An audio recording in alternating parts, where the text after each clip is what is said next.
శ్రమజీవులందరూ కులమతాలకు అతీతంగా జరుపుకునే మహత్తరమైన పండుగ మే డే అని గ్రంథాలయ విశ్రాంత అధికారి చింతపల్లి సుబ్బారావు పేర్కొన్నారు. రమణయ్యపేట ఏపీఐఐసి కాలనీలో అడబాల ట్రస్ట్ ఆధ్వర్యంలో మేడే దినోత్సవం ఘనంగా జరిగింది.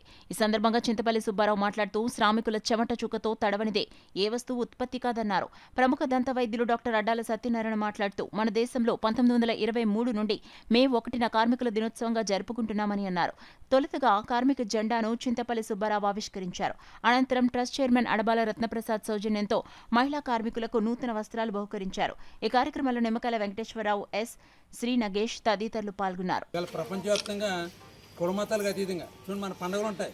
మన ఆంధ్రప్రదేశ్లో కొన్ని పండుగలు ఉంటాయి, అమెరికా కొన్ని పండుగలు ఉంటాయి, అన్ని దేశాలు రకరకాల పండుగలు ఉంటాయి. కానీ ఇవాళ చేసే మేడే మట్టికి ప్రపంచవ్యాప్తంగా కులమతాలకు అతీతంగా అన్ని వర్గాలు చేసే పండుగ ఏదంటే ఒక మేడే మట్. కార్మికులు అందరూ కలిసి ఈవేళ చక్కగా పండుగ చేసుకుంటారు. మీరందరూ కూడా ఈ కంపెనీలు పనిచేసే చుట్టుపక్కల ఇండస్ట్రీలు పనిచేసే మహిళా కార్మికులు అందరూ కూడా మేడే శుభాకాంక్షలు తెలియపరుతూ ఒక కార్యక్రమం గురించి మన అడ్డా వచ్చిన 2 విషయాలు మాట్లాడుకో. అందరికీ మేడే శుభాకాంక్షలు. కార్మికులందరికీ కూడా లాల్ సలాం.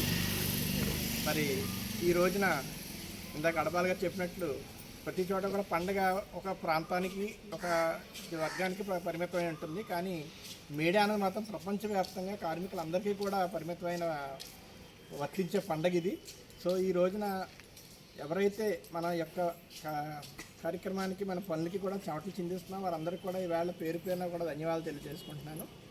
మరి మా తాతగారు అయినటువంటి కీర్తిశేషులు కామ్రేడ్ వంకా సత్యనారాయణ గారు ఆయన స్ఫూర్తితోటే నేను ఈవేళ కాకినాడలో ఇటువంటి సేవా కార్యక్రమం చేయడానికి కూడా జరుగుతుంది.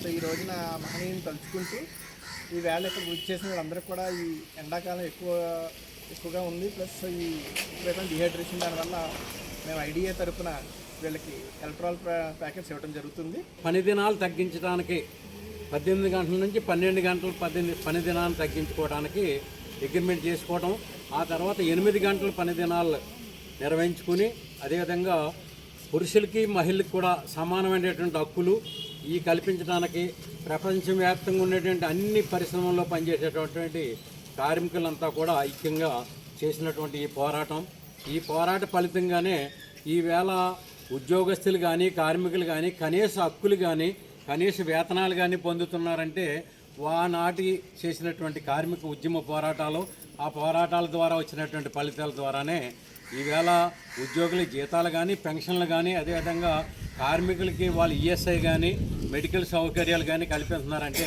కార్మిక సంఘాలు కార్మిక సంఘ నాయకులు నిర్వహించినటువంటి ఈ పోరాట ఫలితంగా మనం పొందుతున్నాం. అదేవిధంగా ప్రపంచవ్యాప్తంగా పెద్దలు తెలియజేసినట్టుగా ప్రపంచవ్యాప్తంగా అన్ని మతాలు అన్ని కులాలకు అన్ని జాతులకి భిన్నంగా అందరూ కలిసి చేసుకునేటటువంటి పండుగ కాబట్టి ప్రపంచ కార్మికులారా ఏకంకండి, పోరాడితే ఏమీ లేదు బానిస సంఖ్యలకు తప్ప అనేటువంటి నినాదంతో నిరసించి ప్రపంచంలో ఎన్నో పెద్ద దేశాలు కమ్యూనిస్ట్ దేశాలుగా మారి కార్మిక వర్గ నాయకత్వంలో నడిచేటటువంటి క్రమంలో అందరికీ తగినటువంటి సౌకర్యాలు కల్పించేటటువంటి ఆ వ్యవస్థల్లోకి మనం ముందుకెళ్ళటానికి ఈ కార్మిక దినోత్సవం సందర్భంగా ఈవేళ ప్రతిన పూరుతూ కార్మికులందరూ కూడా శుభాకాంక్షలు తెలియజేసుకుంటూ అందరికీ నమస్కారం.